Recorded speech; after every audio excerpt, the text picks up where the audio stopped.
called the station last night, talked to Juan, and went out and found me, and Hugh and I talked today and say, hey, how can we go change the world and change what's going on? It's pretty interesting now starting to see the reach that we have and where people are hearing about us from. We mainly, when we get on Facebook here like we are right now, doing it on Facebook Live before we push it, push the recordings out, we only have 2, 3, 4, 5 people, listening to us.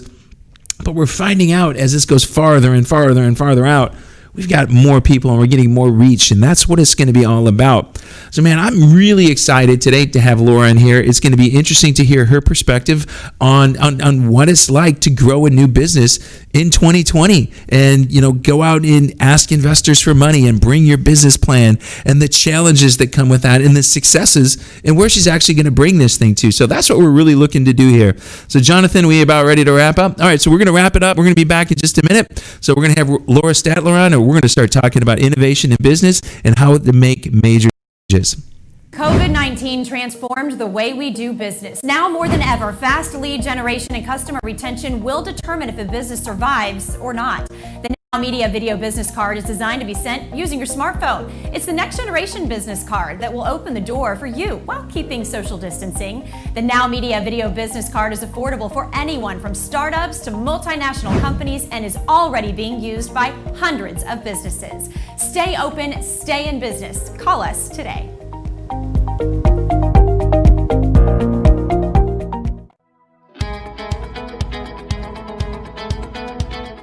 Hi, this is Scarlett Horton. You may remember me from the morning news. We know that finding the right team for your painting project can be overwhelming, and if not done right, a painting project can easily go over your budget. At CertaPro Painters of Central Houston, our professionals will ensure your residential or commercial painting projects run smoothly and are convenient for your schedule, leaving you time for what matters most. CertaPro of Central Houston has been serving the Houston metro area for more than a decade and has a solid reputation. You can read reviews from our clients and see examples of our work on our social media pages, letters of recommendation, website, and Google reviews. Additionally, at CertaPro Painters of Central Houston, we warranty our work for 2 years. We offer free color consultation. We do residential and commercial jobs, interior and exterior, and we are licensed and insured. Not to mention, we are experts in painting cabinets. CertaPro is the largest painting contractor in the USA. Our crews are not only qualified and skilled painters, they are the best at what they do, and we are always on time. Let our experts at CertaPro of Central Houston transform your home and business. Our proven process gives you more time to enjoy moments that matter in the spaces you love. Alfredo, Mallory, and John are experienced professionals who will work with you every step of the way to ensure a flawless finish. Call us today at 713-824-5166 and let CertaPro of Central Houston handle with ease, efficiency, and high professionalism your next residential and commercial painting project, because the world needs color.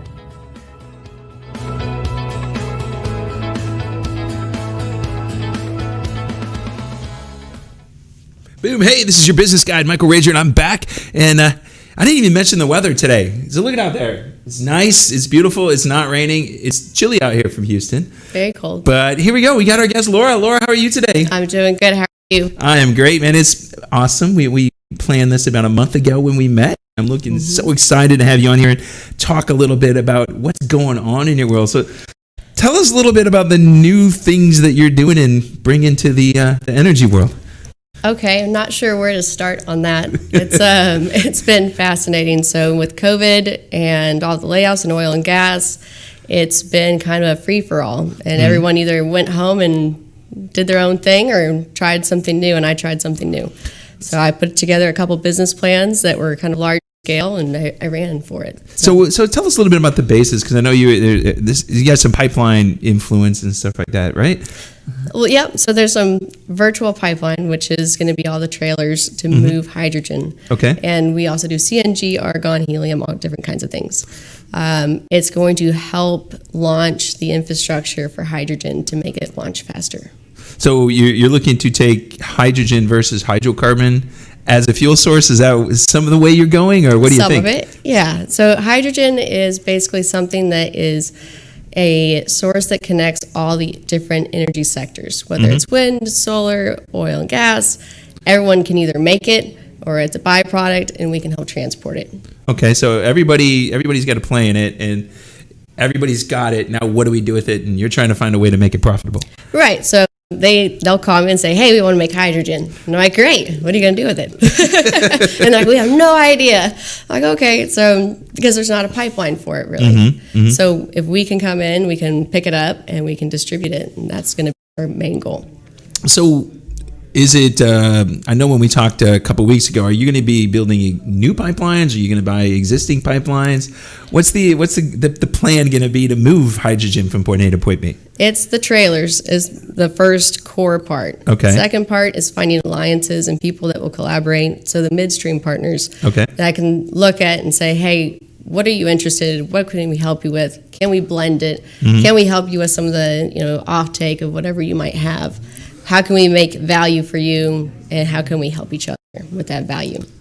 So what made you decide to say, I'm going to jump into this? It just wasn't COVID. You just weren't sitting here. You obviously saw an opportunity to innovate something. Yeah. How'd that come about? It's a complicated story, but before I was laid off from oil and gas, I was working on trying to do geothermal wellheads. Okay. And with that being said, when I got laid off, I continued looking into geothermal. It was fascinating. I loved it. I made a business plan for it, found a great business partner for it, but we couldn't find a way to not be dollar for dollar. So the other things that interested me a lot with geothermal was the byproducts of lithium and hydrogen, and doing basically a hybrid approach to geothermal with hydrogen. So dropping the geothermal away, which not to say that that's a bad thing. I think it's still fascinating, but we're going to just focus on hydrogen. And so after watching some of the international structures change, like in Germany, they went from all geothermal straight to hydrogen. And so following that movement, I started working with some investors and bringing this to light and saying, hey, this is where we could start. This is where it could end. This is large scale. It's going to be for the next, however many years and ongoing.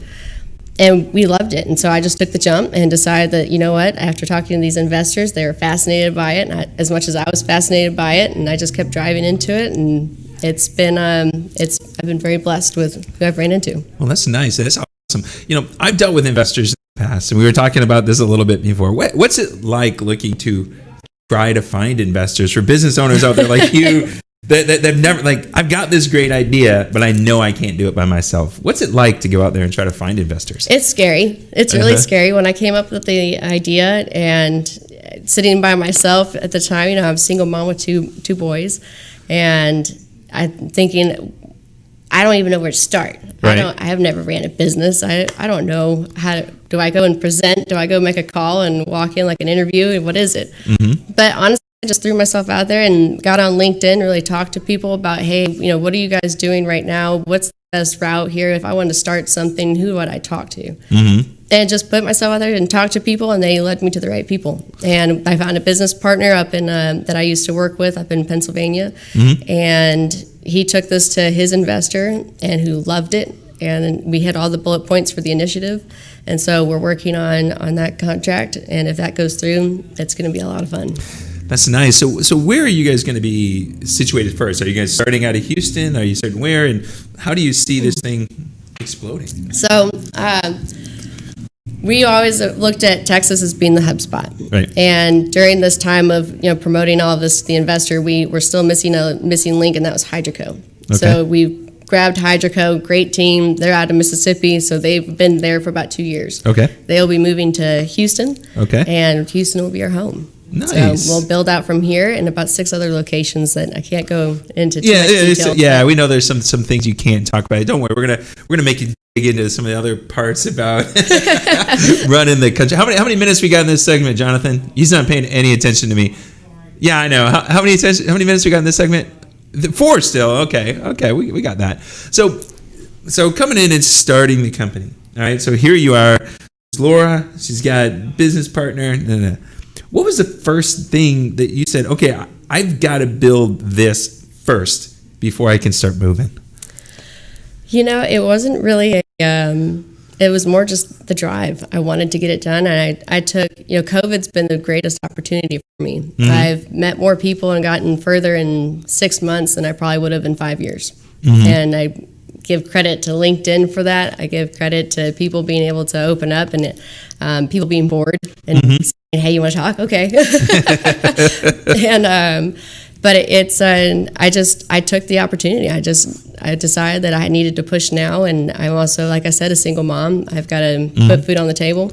Right. And it's, they're watching every move I make. That was the hardest part. When I started, so here it is. We went making 6 figures, nice 6 figures, to okay, now there's no money coming. Yeah, it's like, but we're working 3 times as hard. Yeah, if not harder. Yeah, and it's like, what the hell? How does this happen? And where do we go? And what happens? And kind of move through there. That's what I always found was the hardest part of starting a business. Oh, yeah. I was like reading constantly. I ended up picking up, obviously, at the Startup Bible, things about this thick, and starting, okay, I got to do this. I got to do this in my business plan. I got to do this. What was the hardest thing to start doing, when it came to putting a business plan together? All of it. I mean, when someone asked me, so what are you going to name your business? I was like, I don't know. It's all of it was, it's a risk. COVID made the risk worth taking because there was no jobs to be had anyway. Right. But it's just, when I got laid off, it gave me more energy than I had because it's a challenge. I like challenges. It's not a problem, it's a challenge. But you're right. The biggest obstacle is you're not getting paid. Yeah. And I've been giving all these opportunities, and I still have different investors saying, hey, I want to do this with you. I want to do this for you. I want to do this for you. And I have to choose, and that's not a bad spot to be in, but it is stressful because it's how fast can we move? Is this the right team? Is it going to be the right culture? Where is this going to take me globally? And how do we proceed? Yeah, that was it. When we were looking to take money is, how do we, okay, here's what we put together as our core values, and here's what we wanted to do. Right. And okay, how do you fit? Yeah. It was funny. We did an interview with a guy that was in the medical device industry, because this startup we had at the time, we wrote organizational processes and procedures. Made it we used to call it corporate knowledge capture and transfer.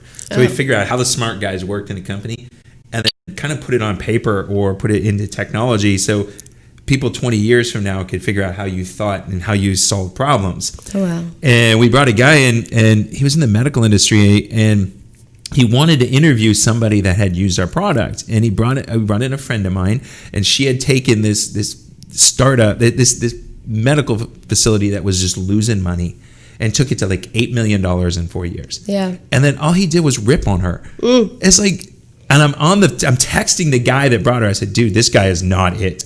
Oh, this guy is, I don't care how much money he's going. Yeah. No, I mean, I don't want to have him anywhere near us. Billions and millions. And if you're not the right person. Well, let's go. We're gonna be going. We got about 30 seconds left in this segment. Usually I tell people ask them how to get a hold of you, but right now it's LinkedIn, right? LinkedIn. LinkedIn is the place to find Laura, and we're going to get Jonathan. He'll throw that up on the screen here in a minute. But we're going to come back, Laura. And what I want to do is, when we come back from this little commercial break we're going to go to, I want to talk about, we talked a lot about leadership when we met, and I want to get your takes on how your trip has gone from leadership in corporate America to now how you see yourself leading a new company. Okay. And hearing from that, and hearing your thoughts on leadership. Sound good? Okay, sounds good. All right, Jonathan, it's over to you now. COVID-19 transformed the way we do business. Now more than ever, fast lead generation and customer retention will determine if a business survives or not. The Now Media Video Business Card is designed to be sent using your smartphone. It's the next generation business card that will open the door for you while keeping social distancing. The Now Media Video Business Card is affordable for anyone from startups to multinational companies and is already being used by hundreds of businesses. Stay open, stay in business. Call us today.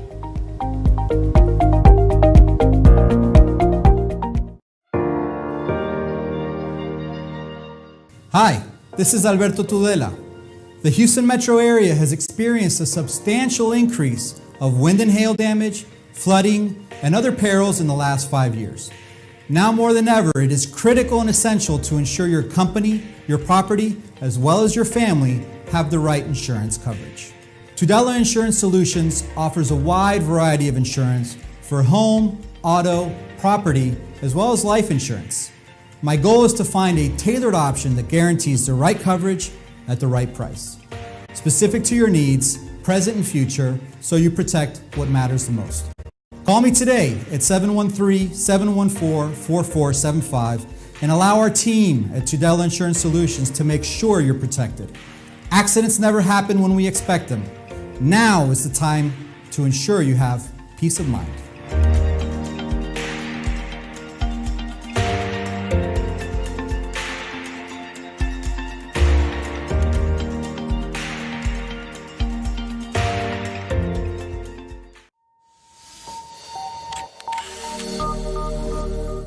Do you want to experience the ease and convenience of the latest and most advanced home security system? Are you going away on vacation and want to have peace of mind while you're not at your home or at your office? According to the FBI, a robbery occurs every 13 seconds, and homes and businesses without a security system are 300% more likely to be burglarized. Hawk Security provides security solutions to residential and small businesses in the state of Texas and from California to Georgia, building a custom tailored security setup that matches your needs. Whether it is home security, fire and carbon monoxide detection, flood detection, connected senior care, managed video surveillance solutions, alarm monitoring, and life safety. In addition to fire and carbon monoxide detection, Hawk Security has a smart home and business integration, expanding security services to a lifestyle solution, keeping customers connected to their home and businesses from anywhere in the world, from their tablet or mobile device, so you can have peace of mind even if you're not at home or in your office. Reduce your energy cost, scheduling automatic changes in thermostats or lighting. And because we rely on our heroes every single day, Hawk Security offers security services discounts to military personnel, veterans, first responders, educators, and hospital personnel. Our mission is to keep our clients safe, treat them like family, and provide them with a user-friendly security system with personalized customer service 24 hours a day, 7 days a week. For integrity, honesty, passion, and excellent customer service, take a strong step today toward getting protected and call Rosanna Torres at 832-863-8574, because every home and business is unique and every security system should be unique too.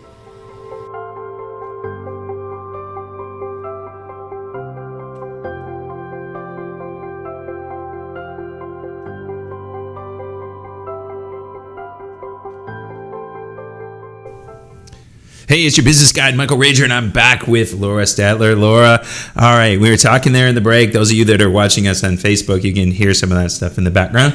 The rest of you, you're not privy to it. So let's talk about leadership. That's something we talked about a lot when we met a few weeks ago. Mm-hmm. So leadership was pretty strong in your background. And how has it gone from being a leader while working for a big company?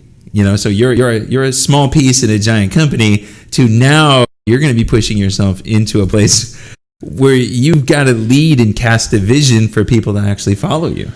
It's a lot, and I don't view myself as someone for them to just follow or anything. I need to find people that I see as leaders that I can surround myself with and get that experience. But going from these other companies, which I was working for small companies, and I was a stay-at-home mom for a long time, and so this was a huge job for me. And I try not to focus too much on that side of it, but on the same note, I look at it and go, I've got a global vision. I see the picture. I know it can happen, and I get excited meeting the people that also can see the picture, even if they see some of it, but they're passionate about it. I love that they can be on my team. I've got one gentleman on my team named Jason who he gets so excited and energized, and he knows everything about these trailers. Right. And it's amazing. And I'm just like, just run with it. Go. You're going to do great. And that's my goal as a leader in today's time. It's how can I drive efficiency, effectiveness, and how can I get a good team culture where we're comfortable with other so we can really grow this thing efficiently. And as we scale, we can scale it effectively. Yeah, it's when we first started talking, I let you know I work with John Maxwell, and I got to go to John's house one day, and I got one of my favorite pictures is I have a picture of me and John and his mugshot when he got arrested for taking a pistol through security in West Palm Beach Airport. That's my John Maxwell picture in my house. He's great. So he's a great guy. But as you said, your job as leader now is to cast a vision and bring people in the follow. I know when he talked about when he was forming Equip, when he formed Equip, he said, look, the vision is we're going to train 1 million leaders worldwide. He goes, that was the hardest part. He said setting that vision and figuring out what you want to do was really the hardest part. So when you start looking at saying you're going to build a global company, you're seeing way bigger than even 99% of other business owners, because they're not seeing that. They can't see past the end of their street. Notice that. Quite literally these days. When we were talking about the new company, we said, I showed you our vision is to connect 100,000 people in 10 years. Yeah. And people are like, oh my God, that's, 10,000 people a year. And it's like, yeah. Right. But they don't see it. So when you go and you start talking to people and you start seeing that there's somebody that's potentially to come into your organization, what do you start thinking about when thinking that, this may be a good person? I think how excited, I get excited that they might have an opportunity with me, right? But more importantly, I look at everyone as a potential ally, someone to collaborate with. And the more people I can find to collaborate with, I'm not scared to talk to anybody. And when I meet some of these executives of these large firms in oil and gas, especially, who are saying, well, this is what we've been doing for so long. And I'm thinking, yeah, but you're so experienced and have so much success that we could build on and with. How can I just work with you? And I lead that way. And eventually it might be the time where I can say, be on my team. But right now it's, how do we work together? How do we come to the same table without being cutthroat? And we can build an alliance that really makes this infrastructure build out quickly but efficiently, and not be like what oil and gas did so long ago with being cutthroat and having walls between us. How do we tear down the walls? And that's what I'm aiming for. Well, that's why we were talking about the ESG stuff. That's my whole vision, is to bring people from different companies and different industries together to talk about ways that we change the environmental footprint that corporations bring, the social interactions on how they work, and how their governance is in the company, and how things change. Because I think so often big business gets pushed by its attorneys, and it gets pushed by its consultants, and it doesn't bring its smart people and say, sit down and talk. Yeah, exactly. And that's what it's all about. And that's where I kind of built. It's really funny when I built Teach Your Business to Fish. You got to meet my son Cameron when we were here, and I really built it for two reasons. One is I wanted somebody else to pay for my fishing trips, and two is I wanted him to go and meet smart, brilliant people like you and other leaders, and not be afraid of them growing up. Because when I grew up, my dad was a cop, and I got to meet judges and lawyers, and so here I am, this kid hanging out with a cop, and then I got all these guys that are wearing $500 Armani suits when I go to these places, and I'm like, in awe. And it's funny when you talked about going to some of the pipeline. God, it was a Great Lakes gas pipeline, and I worked for some of the executives from Great Lakes Gas came out, and they wanted to see it be done. So I was the lead environmental guy, and we're walking around, and we're showing them silt fence, and we're walking around. There's silt fence going up around this construction site, and there's like the guy's looking at it and he goes, well, okay, but silt fence, the water goes through it and it's still dirty. It's like, well, it doesn't really work like that. And here's what happens. So it took the guy around for about 2 hours. It was a gray day like it was here yesterday. So after about 2 hours, I said, come on, let's go to lunch. So we go to lunch, go have a few beers. And so here I'm with, C-level executive of the company. Yeah. About 18 months later, I ended up getting interviewed by Great Lakes. And I was out in Oregon, and they were looking at a new head of environmental, and they were talking to me. I was only like 29 at the time. Wow. So I was like, there's no way they're going to hire me. And so they bring me up to this floor, and I go through these elevators, and nothing but marble. I mean, the assistant is sitting at a marble desk, and there's these two giant mahogany doors. And I go walking in, and the guy's like turned back to me, and like, holy shit, who is this dude? Yeah. He turns around, and he goes, Mike. It was the same guy that we were out drinking beers, and I'm like, oh, okay, this made this way easier. Yeah. But I ended up not getting the job. It was really weird. I got the job, but they had offered somebody else first, and they turned it down. They offered to me. I took it, and I started to pack up and leave. And I already gave up my apartment, and the other person changed their mind. Wow. And they rescinded it from me and gave it to that person. Wow. It was, oh man, that sucked. Yeah. But you're going up into those offices. You've been in some of those big shiny offices now, and it's different, isn't it? Oil and gas it's a new extreme for sure. I grew up around health insurance my whole life, and I saw some very nice areas and grew up in beautiful areas. But so nothing really surprises me with those. And I look at that, and I look at people, and all I want to know is, what can I learn from them? And look past all of that. But oil and gas is something that is definitely, you go into some of these offices and you're like, holy cow, did you really need all of this? Yeah. I remember the first one I had to go to one in Kansas City. And, here's where I think this is where I think lawyers get into too much stuff. But I had to wear a suit to go into this thing, and I had to wear steel toes. So here I'm wearing my $1,000 suit, and I got steel toe boots on. Yeah. And it's like, well, why? Well, because everybody's got to wear steel toes here. And I'm like, but why? Yeah. But I love my steel toe boots. That was one thing that I still miss it. I still have them, and I still use them in my yard. But I loved going out to the rigs and then going to the offices. Sometimes I'd get so excited going into the office, I'd still have my steel-toed boots on. I'd see all the looks going, really? And I'm like, I'm sorry, I forgot. So let's go on the leadership thing. How did you get involved in leadership? Because we talked about you did a lot of stuff for John and some stuff early in your career. So yeah, I grew up in a very leadership centric household of siblings that were always involved with it. My father's a beautiful leader, so is my mom. John Maxwell was in all of my education pretty much at TCU and even at Sam Houston. Then I started working for LeaderCast, which is a leadership, consulting firm. Pretty much, we're bringing in people to watch these seminars, and it was great. It was while I was moving from Pittsburgh to Texas, and I got to sit there and study all this leadership, and that helped kind of refresh my mind after 10 years of being a stay-at-home mom. And it was like, okay, this is just a mindset. We got this. It's funny, as I've been pushing a lot of, I don't know if you follow Brendan Burchard at all, but I've been pushing to the people that I coach, Brendan's motivation manifesto, and it is just a total change in mindset on how you've got to start looking at yourself to really help others. Right. And that's what it's about. And it's very interesting about throwing out some of the stuff that's clogged in our head. Yes, absolutely. And there is so much junk in our heads. Oh, absolutely. And trying to get yourself clear mindset and have yourself, some new boundaries, and really, take time to write some things out and take time to say, okay, what can I do that's also, I learned this actually from Linda Galindo, and she's fantastic woman, consultant, and she teaches accountability. And I was actually her intern for some time. But it was, how are you accountable to yourself and to your team? And if you can go from there and show that accountability and respect, you can take your team anywhere. Oh yeah, it is. They all got to follow us. One of the trainings that I do when I go in the companies, and I buy a picture of Hitler and Gandhi, and I ask them which one's the better leader.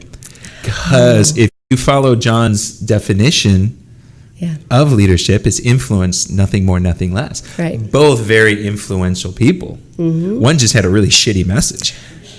Yeah. But if you follow it, people got around, and a lot of times organizations don't realize that the person that they think is leading is not really leading. Right. And we've seen it in our country. We've had a lot of that's gone on, and we need to get there. And I remember, I think it was 2019, 2015, right before the 2016 election. Maxwell was talking about how he was approached to run for president during that campaign, and it was very interesting on his decision making, because if those of you that know who John is, he's former pastor, and he said he made this, it was a very impactful statement to me. He goes, there's a lot of people, if I got elected president, that would be mad at me because I won't be running the country as the United Christian States of America. It would have to be the United States of America, because Christianity has just as much influence as any other religion in this place. So those are really things that we need to be looking at, and how we step up and make some changes. So Jonathan tells me I need to shut up so we can go, and he's being very nice back there because my son's back there and he's got his mask on and I can't read his lips this time. So it's all good. So we're going to go to another break. We're going to be back with Laura. We're going to talk a little bit about the fun stuff of owning a business after this. So we'll be right back. COVID-19 transformed the way we do business. Now more than ever, fast lead generation and customer retention will determine if a business survives or not. The Now Media Video Business Card is designed to be sent using your smartphone. It's the next generation business card that will open the door for you while keeping social distancing. The Now Media Video Business Card is affordable for anyone from startups to multinational companies and is already being used by hundreds of businesses. Stay open, stay in business. Call us today.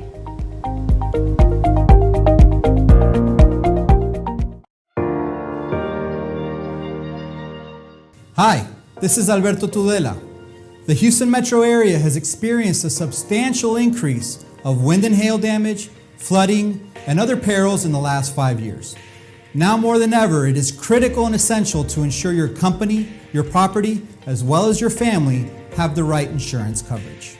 $2 Insurance Solutions offers a wide variety of insurance for home, auto, property, as well as life insurance. My goal is to find a tailored option that guarantees the right coverage at the right price, specific to your needs, present and future, so you protect what matters the most. Call me today at 713-714-4475 and allow our team at $2 Insurance Solutions to make sure you're protected. Accidents never happen when we expect them. Now is the time to ensure you have peace of mind.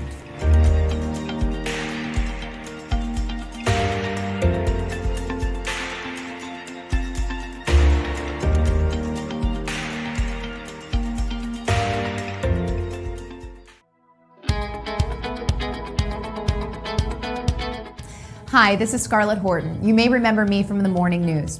We know that finding the right team for your painting project can be overwhelming, and if not done right, a painting project can easily go over your budget. At CertaPro Painters of Central Houston, our professionals will ensure your residential or commercial painting projects run smoothly and are convenient for your schedule, leaving you time for what matters most. CertaPro of Central Houston has been serving the Houston metro area for more than a decade and has a solid reputation. You can read reviews from our clients and see examples of our work on our social media pages, letters of recommendation, website, and Google reviews. Additionally, at CertaPro Painters of Central Houston, we warranty our work for 2 years. We offer free color consultation. We do residential and commercial jobs, interior and exterior, and we are licensed and insured. Not to mention, we are experts in painting cabinets. CertaPro is the largest painting contractor in the USA. Our crews are not only qualified and skilled painters, they are the best at what they do, and we are always on time. Let our experts at CertaPro of Central Houston transform your home and business. Our proven process gives you more time to enjoy moments that matter in the spaces you love. Alfredo, Mallory, and John are experienced professionals who will work with you every step of the way to ensure a flawless finish. Call us today at 713-824-5166 and let CertaPro of Central Houston handle with ease, efficiency, and high professionalism your next residential and commercial painting project, because the world needs color.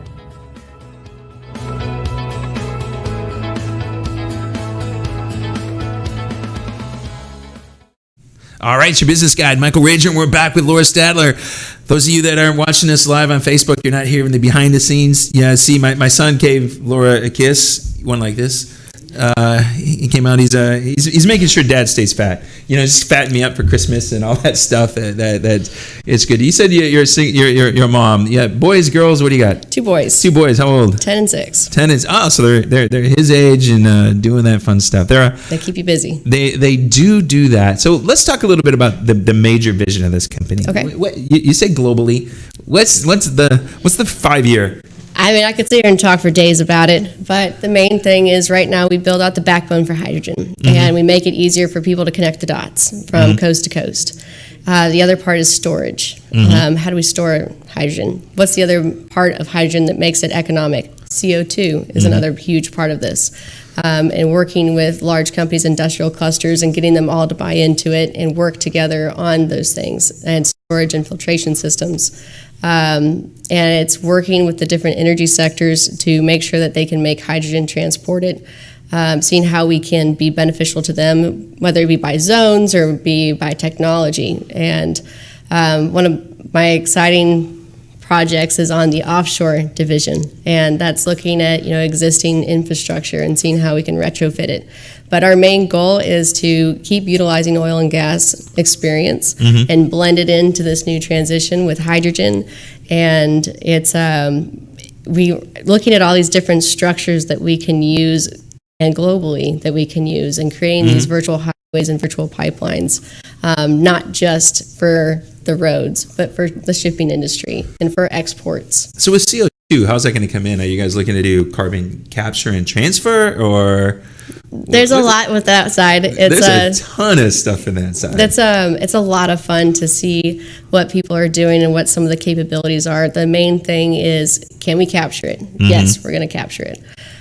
What do we do with it then? And is there an end use? There are end uses. I don't want to just store it. Right. I think that's going to be something that's going to be an issue to a lot of people later on down the road. Right. But if we can create it into a filtration system in a way, I can't go into too much detail about it right now, but it's going to be very exciting for a lot of companies that want to come in at the wellhead.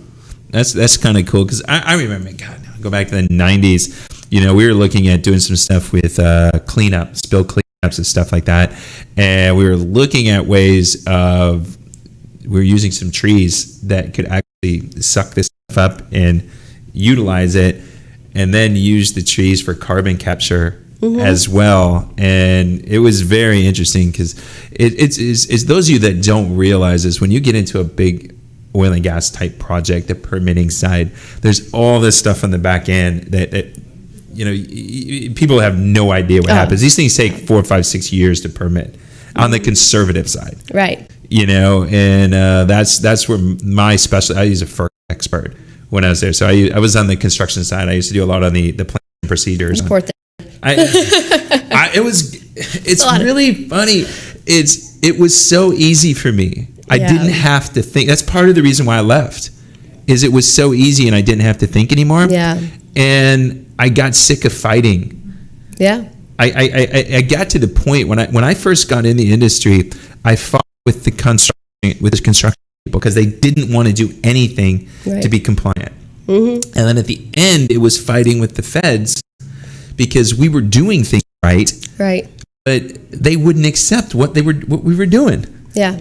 And it was like, I'm just sick of this. And people just don't want to. I mean, I walked away from a $30,000 a month job. I just one day just gave them the double birds and said, I'm done. There's some things in life that deserve that, Can't do this anymore. No. Yeah, I couldn't get up out of, because it's like just listening to you talk. Whenever you talk about your company, I know when you pop out of bed in the morning, you're like, woohoo. I am. My kids are like, Mom, I don't want to hear about hydrogen anymore. Yeah, I could care less about hydrogen, Mom. Right. But with me, it's at the time I didn't even want to get out of bed. That was the thing. And kind of going from there. You coming in here to Jonathan sneaking in, he's doing some stuff, adjusting cameras. Oh, okay. So I mean, those are the things that you see. So when you're building this and you have your kids involved, mine, like we were telling you, mine's got his own little company. I told you, he was my very first guest on this on this show.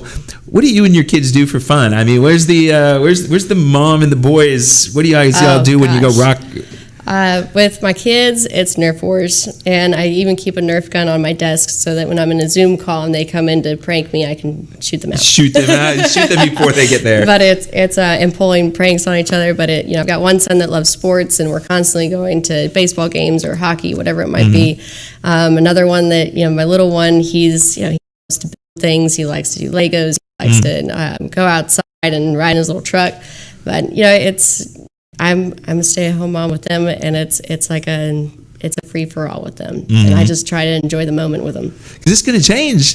That's a sore subject, but I mean, because that's I've tried to use this time to really bring them into what I'm doing and see kind of push their imagination. I showed them an offshore platform, and I said, hey, what would you do with this? And just imagine this is huge. Here's a video of what it looks like, and my one son was like, if we had drones come to this, and it was just the recharging station, and then it could deliver ice cream. I'm like, there you go. I'm like, I like the first part. That was really, and I do like the second part. That's good. And so I try to push their imagination side. I give them blank notebooks all the time, like draw something, or here's what I'm working on, draw something, figure something out with it. Yeah, I do it with him. When we were creating, the website for the ESG leaders. Hey, come here, look at this. Give me your perception. Listen to them. They actually they see things different than we do. They do.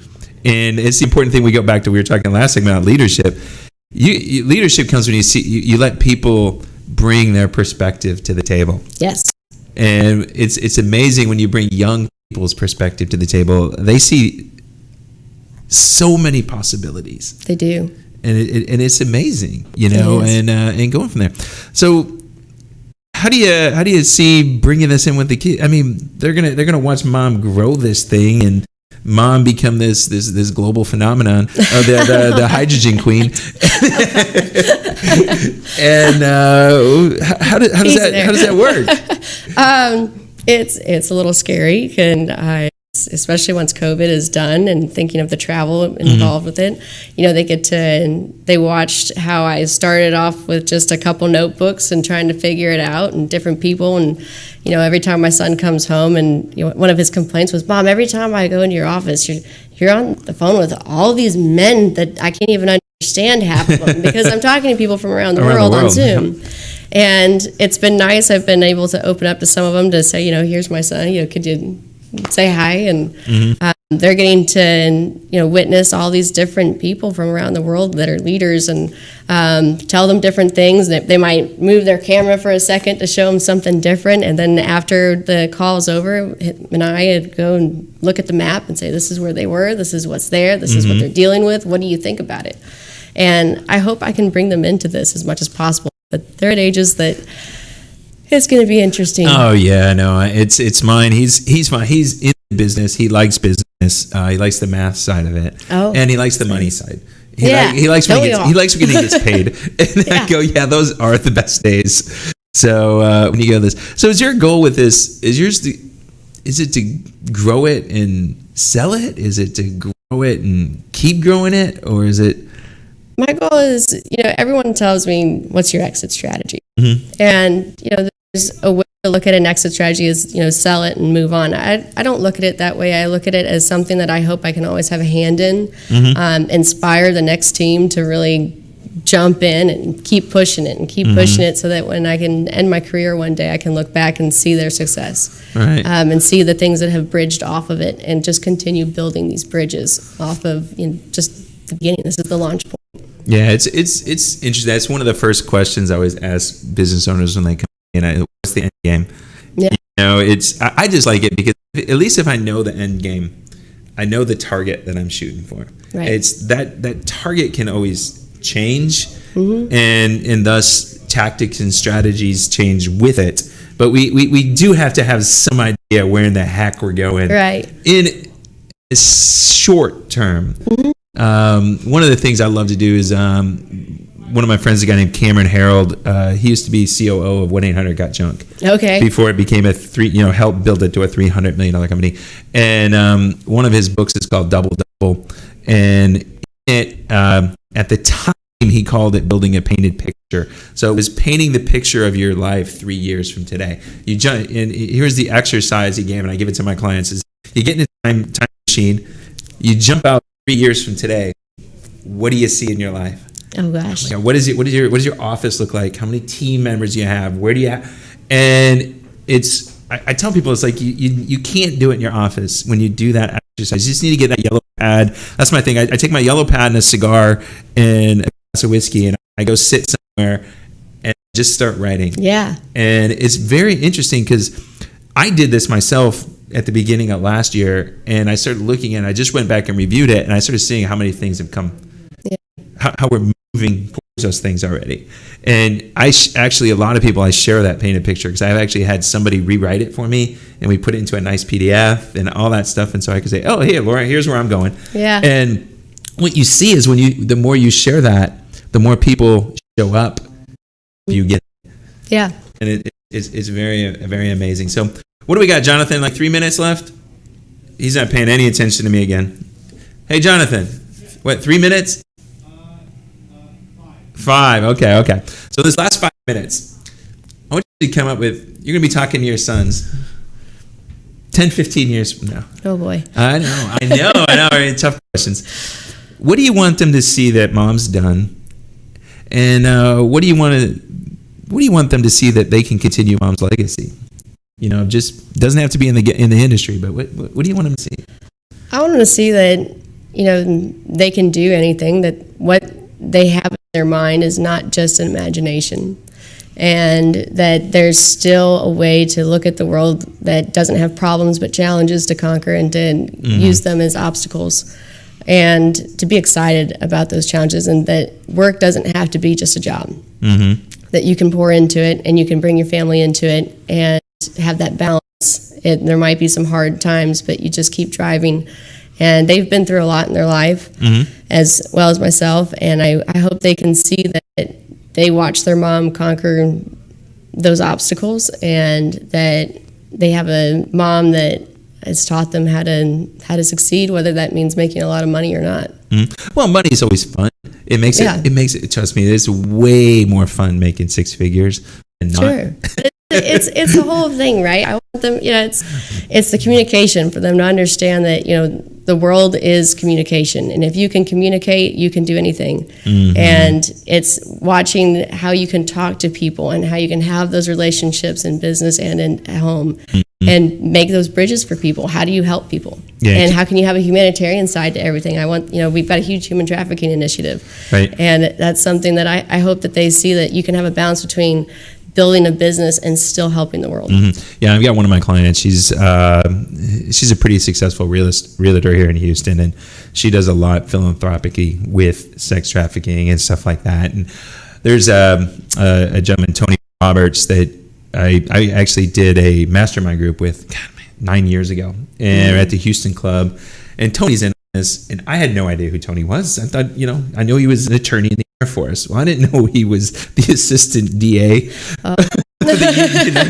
I'm like, so we're sitting there going through 21 laws of leadership, and one of the questions was, if you were to go speak to your boss, what's the next thing? And he goes, I don't know. I haven't been able to sit down with Barack. And I went, wait a minute. Hold on. That's your boss? He goes, yeah. I'm like, oh. And this guy, he was one of the top generals that really used the military to crack down on sex trafficking. Wow. That was one of his passions. That's was awesome. Eliminating that in the world. And so it's really interesting, this thing that you just don't know about people when you get to meet them. Yeah. So we're going to give you one last thing to inspire somebody starting a company. So give us we're closing out here. What's something you tell somebody thinking to start a company? Don't think about it anymore. Just do it and make the jump and start talking to people. And right now is the best time that you can figure things out. And the world is leveled. Everybody's looking for, how do we make jobs? How do we make money? How do we make a change? How do we pivot? Who do we talk to? And who has an open door? And whether they have experience or no experience, it doesn't matter anymore.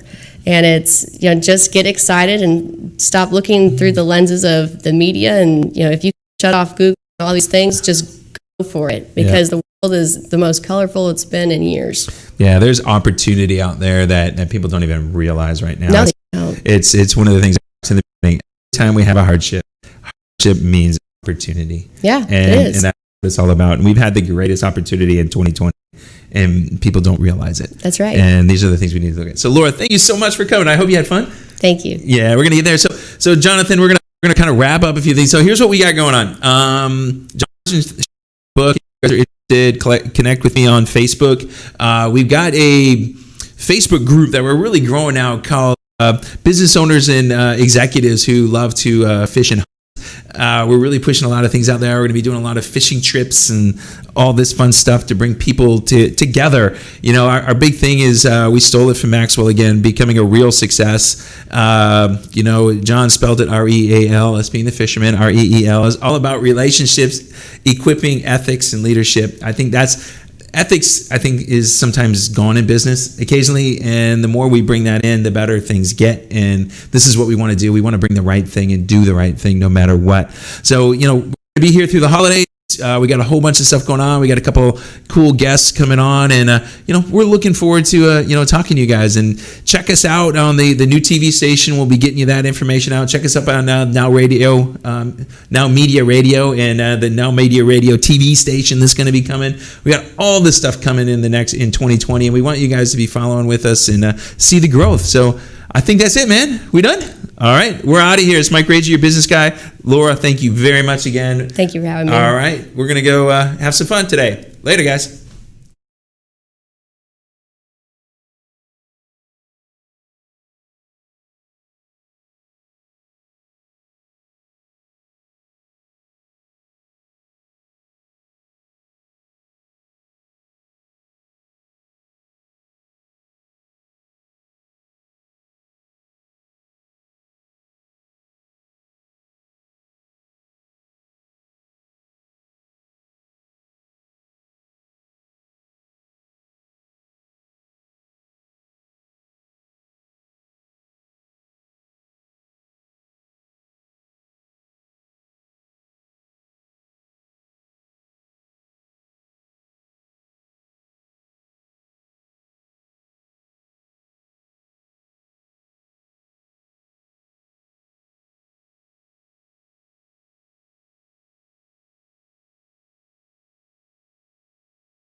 Que deberá pagarse antes del día 20 de diciembre. Escúchalo bien, esto es equivalente a 15 días de salario por lo menos.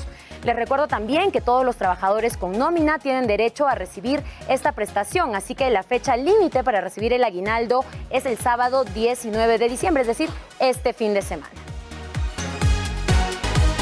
Y atención, porque si usted es patrón de una persona trabajadora del hogar, le recuerdo que por ley está obligado a pagarle el aguinaldo antes del 20 de diciembre. La razón es que la Ley Federal de Trabajo establece que todas las personas que realicen una labor personal subordinada tienen derecho a recibir el pago de esta prestación, lo que significa que sin importar el tipo de contratación, todas las personas trabajadoras del hogar tienen derecho a recibir aguinaldo, así que ya lo sabe. Y si usted ya recibió su aguinaldo, la Confederación de Trabajadores de México le recomienda extremar las precauciones, por favor. Como bien sabemos, la época decembrina está llena de celebraciones y lamentablemente los índices de delincuencia aumentan. Por ello es recomendable que si acude a un cajero a retirar su aguinaldo, lo haga en compañía de alguien en un horario